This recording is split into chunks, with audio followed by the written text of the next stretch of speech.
Hello, I'm Kim Newman, and welcome to this midnight movie screening of Nobuhiko Obayashi's Houseu, or House, from 1977. If I had to describe Houseu in a few clutches of phrases, it's a crazy Japanese girly horror movie. This is an entry in that subgenre of horror movie in which a bunch of people die in a bunch of different ways, all sort of appropriate to their characters. We have a bunch of schoolgirls, all of whom have one character trait apiece. There's a musical one, and there's a sporty one, and there's a sort of dreamy one, kind of like the Spice Girls, I suppose. But they all die in appropriate manners. The sequence everybody remembers from this is the girl who's eaten by the piano, which is one of the damnedest things you've ever seen.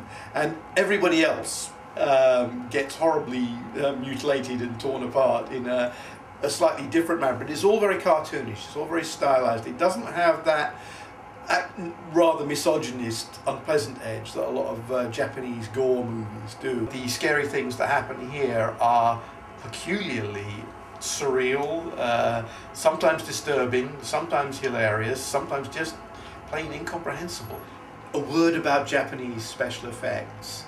Realism has never had the primacy in Eastern art that it has in Western art, which is why things like Godzilla movies or even samurai movies seem hyper-stylized, hyper-unreal to us. It's sometimes easy to dismiss them as actually rather childish and as failing to achieve their objects. In fact, they are exactly what their makers want. The special effects here are rather like stage magic tricks. A lot of them use old-fashioned stage artistry and also rather, I think, charmingly crude optical work. I mean, it almost has lightning bolts crayoned under the frame.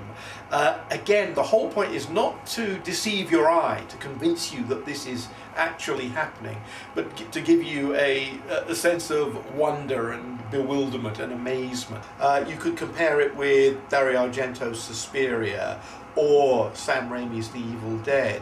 However, it's very hard to say that this film influenced those other movies. They have things in common, but they also have things that are remarkably different, that you know, the Italian or the American approach to this kind of subject matter is very, very different.